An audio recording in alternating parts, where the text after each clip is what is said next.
Hi Scorpio! Welcome po sa ating channel at ito ay inyong Monthly Gabay Tarot Reading for June 2024. Please be reminded kung nakaresonate kayo, comment down. Kung hindi kayo nakaresonate, ibigay niyo po sa iba kasi general reading po ito.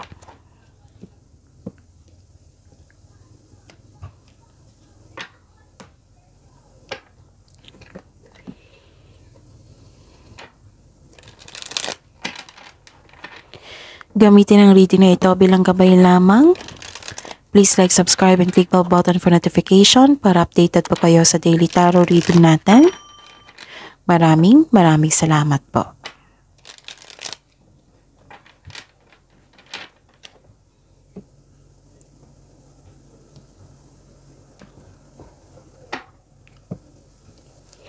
Spirits Guide, I need 3 cards po para kay Scorpio ngayong June 2024.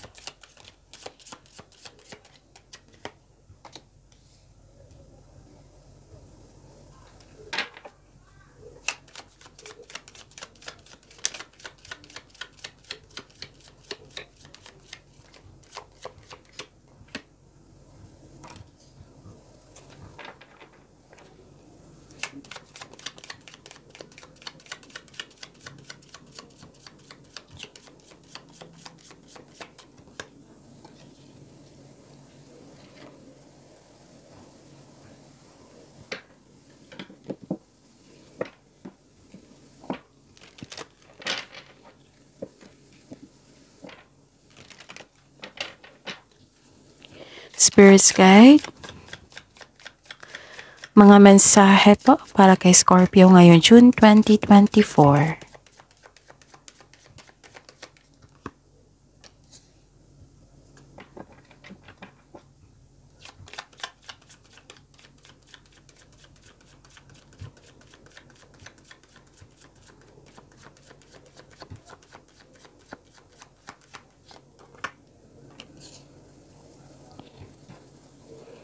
Okay.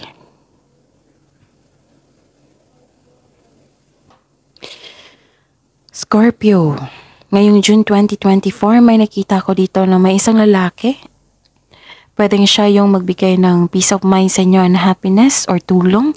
Pwede din siya yung magbigay ng sakit ng ulo po. Pwede siya yung dahilan na nag-overthink kayo ngayon. So remember Scorpio, kailangan yung pakawalan yung sarili nyo kasi nakita ko dito yung overthinking dito. Kailangan makawala kayo dyan. Okay? Kasi nakikita ko dito naguguluhan kayo, may naramdaman kayong takot, confused kayo, may nakita kong sadness, doubt, at hindi klaro. Okay? And ingatan talaga kasi nakikita ko dito yung stress, anxiety, baka matrigger po yung depression. So, ingatan po talaga. Kailangan nyo makawala dyan. Okay. How to stop overthinking? Kailangan nyong manotice nyo yan. Na paulit-ulit na lang yung iniisip nyo na walang solusyon. So, keep the focus on problem solving. Notice when you're stuck in your head. Tapos, i-notice nyo yung destructive thought patterns, yung paulit-ulit na lang talaga. And challenge your thoughts also. Train your brain. Kung nahihirapan kayo, change the channel. And mag-research kayo sa Google, mindfulness skills. Parati kong tinuturo sa inyo to. Mindfulness skills, search nyo yan. Nakatulong yan sa pag-stop sa overthinking. And schedule nyo yung time for reflection. Kasi importante yan. Okay? Para may awareness, awakening, realization. Please know that overthinking can steal your happiness and opportunities. Get out of your head and explore the world. Marami pa kayong gagawin. Okay? Kaya yan. Kayo pa. Scorpio. May nakita ko dito may taong hindi totoo sa inyo.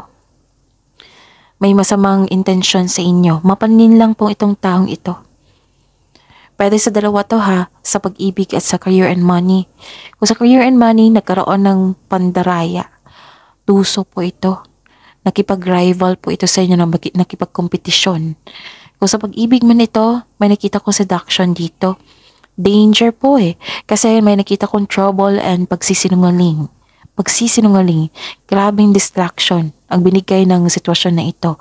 Tapos may nakita ko ditong third party. A lover. It might be may kausap kayo na very concerned kayo regarding sa third party situation, or it might be kayo ang pumasok sa third party situation.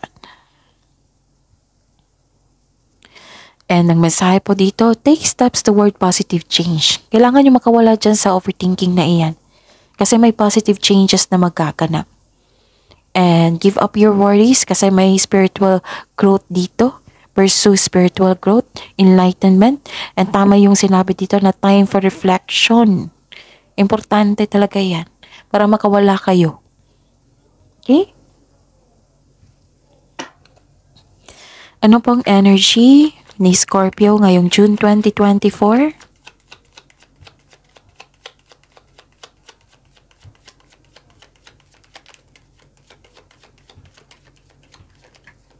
Kunin ko to. And the clarification po.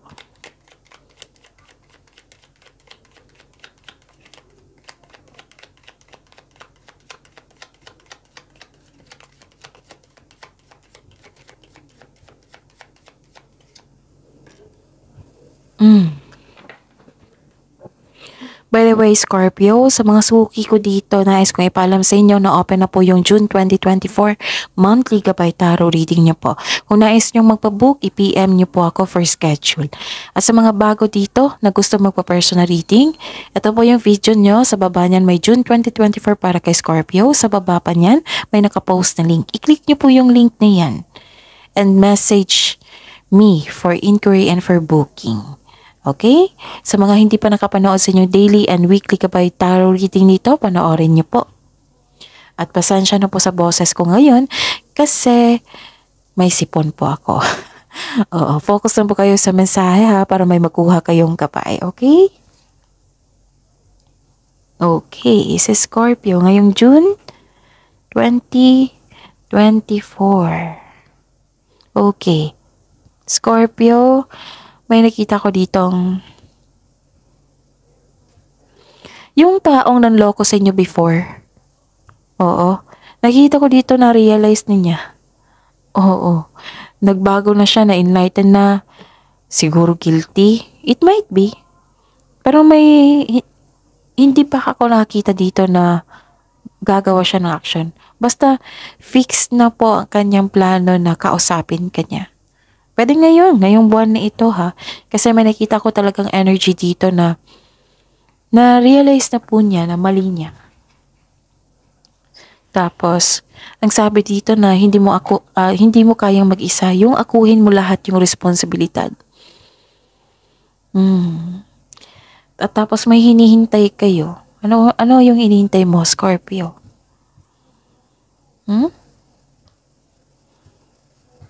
Okay. Pwedeng waiting ito or nag-sacrifice or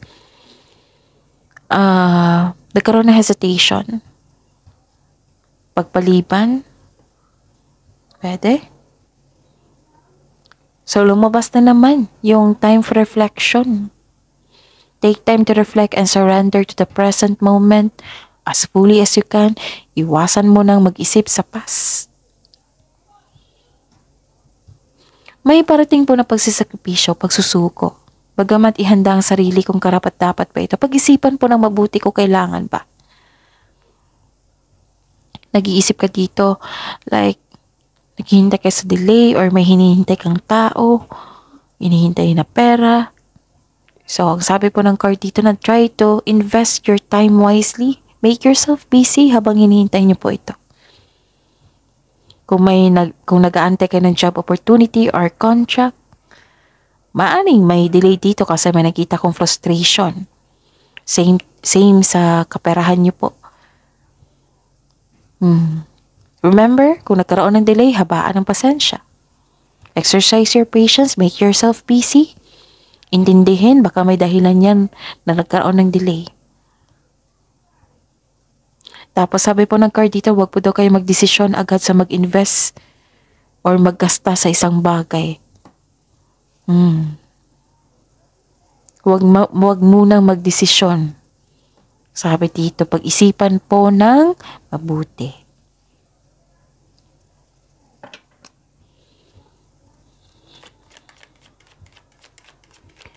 Spirit guide, career and money po. Ni Scorpio.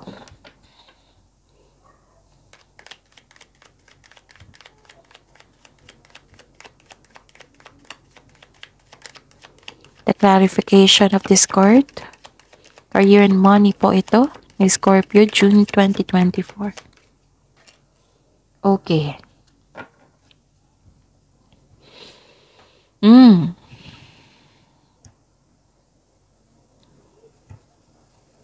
May problema sa kaperahan dito. Tingnan ko muna. Okay. May concern kayo sa isang tao na hindi marunong magpahalaga sa kanyang trabaho or sa kaperahan. Hindi marunong mag-handle ng money. Pwedeng naging materialistic ito. May nakita kong selos po dito. Insecurity. May taong hindi maasahan. So, instead na magalit kayo sa kanya, have a conversation. I-address mo yung hurt feelings mo. Pakinggan mo rin siya. And make adjustment when where necessary. Oo. Kailangan kung magkaroon kayo ng conversation ha, kailangan mag-focus kayo sa magkaayos kayo na magkaroon ng adjustment kung kailangan. Huwag kayong mag-focus kung sino yung tama at mali, kung sino yung tama at kung sino yung tama at mali, kung sino yung panalo at hindi.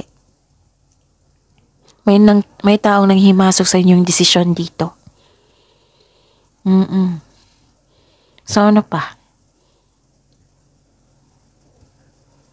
Okay. Mag-ingat din po kayo.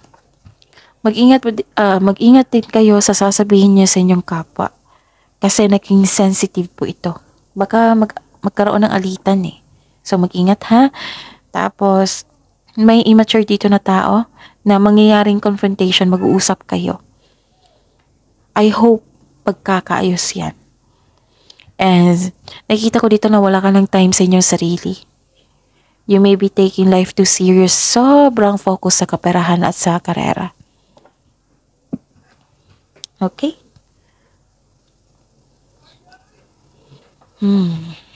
Concern nyo sa isang immature na tao, selfish, naging oversensitive.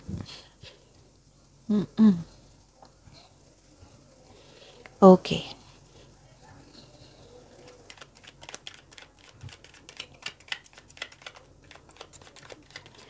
Love life, self-love, partnership, and romance. Ni Scorpio ngayong June 2024.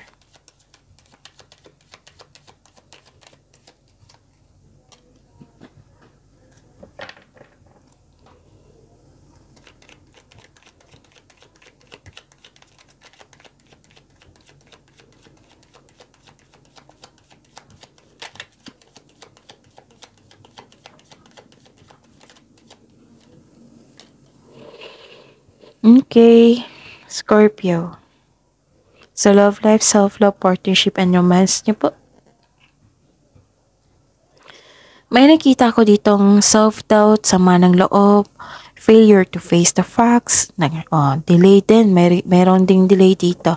Disappointed kayo, nagkaroon ng blame, na-stuck kayo sa past nyo, may iniisip kayo sa past, sa mga nangyari na. Disappointed talaga kayo sa delay. Nagkaroon ng delay sa mga plano mo in terms of future plans.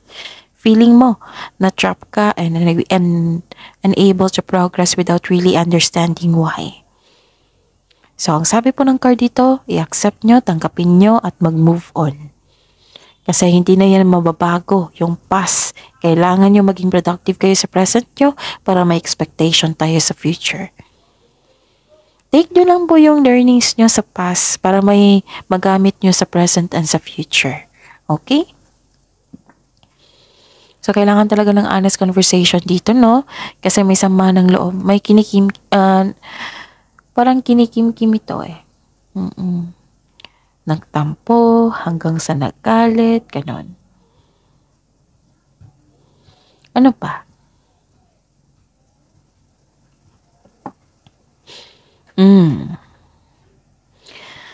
Sa mga single dito, may parating po kayo na partner na mabilis at posibleng bata pa.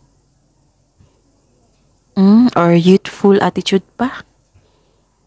Para sa mga may relasyon dito, excited kayo sa coming monthsary nyo or anniversary. Basta may celebration po, excited kayo. Inaalala nyo yung dating ugali nyo, yung kayo pa ay bago pa, na-appreciate nyo ang mga transformation dahil marami kayong natutunan sa inyong naranasan na pagsubok. This is very good kasi kinuha nyo talaga yung learnings nyo sa nakaraan, sa mga challenges. May hinihintay ka talaga, oh. May hinihintay kayong tao. May hinihintay kayong message, tao. Okay. So, ayun. Yun ha, process nyo yung overthinking po. And kung sobrang bigat na yan, huwag niyong kalimutan na isuko yan kay God. Suko niyo lahat kay God. Huwag kayong mahiya kay God. At hingi kayo ng divine assistance. Kasi nakikita ko naman dito na nagkaroon ng spiritual growth. Si Scorpio is madasalin. I am sure. So, take steps toward positive changes, ha? Tapos, kailangan nyo makawala sa overthinking na yan. Kung hindi nyo kaya, then kailangan nyo kausap. Kung hindi nyo kaya, baka mahilig kayo sa journal or diary. Okay?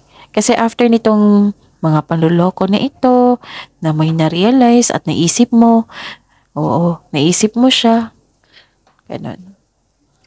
Grabe yung disappointment sa delay. So, please know, kung may delay po, may ibig sabihin yan. May dahilan po yan. Maaring tinatest ang inyong patience. So, habaan niyo pong pasensya niyo. And i-prove niyo sa sarili niyo, sa universe, na kaya niyo po. Kung may paulit-ulit na iniisip, then problem solving. Bigyan na solusyon. Kailangan maging maayos na inyong energy kasi may positive change sa inyong buhay. Okay? And this is all about your emotions talaga. Yan. So, ano po yung repeating number? Kunin natin for June 2024. Give me time po, ha?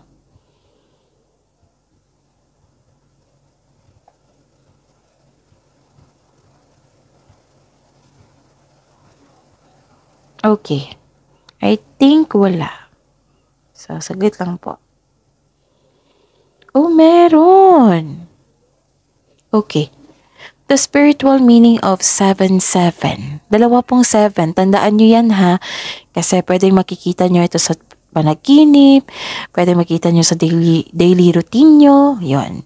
Kung pwedeng isulat-sulat nyo. So, the spiritual meaning of 7-7 is divine support.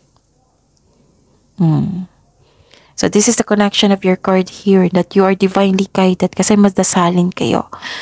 Divine support, spiritual growth. Oh, see? Lumabas din dito. And self-discovery. Ang sarap sa feeling yan, ha?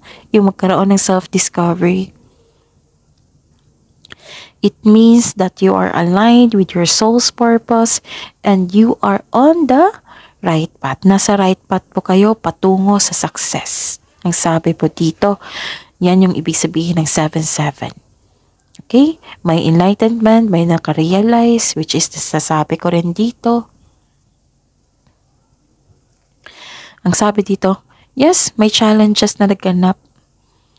Sabi po dito na you should take risk and listen to your inner self, to your intuition. Nakikita ko talaga dito na may ganap na research, knowledge, education. So 7-7 is also a clarity. A moment of truth. Okay? So that is your reading for this month, June 2024, Scorpio. Please like, subscribe, and click bell button for notification para updated po kayo sa daily tarot reading natin. Maraming salamat po.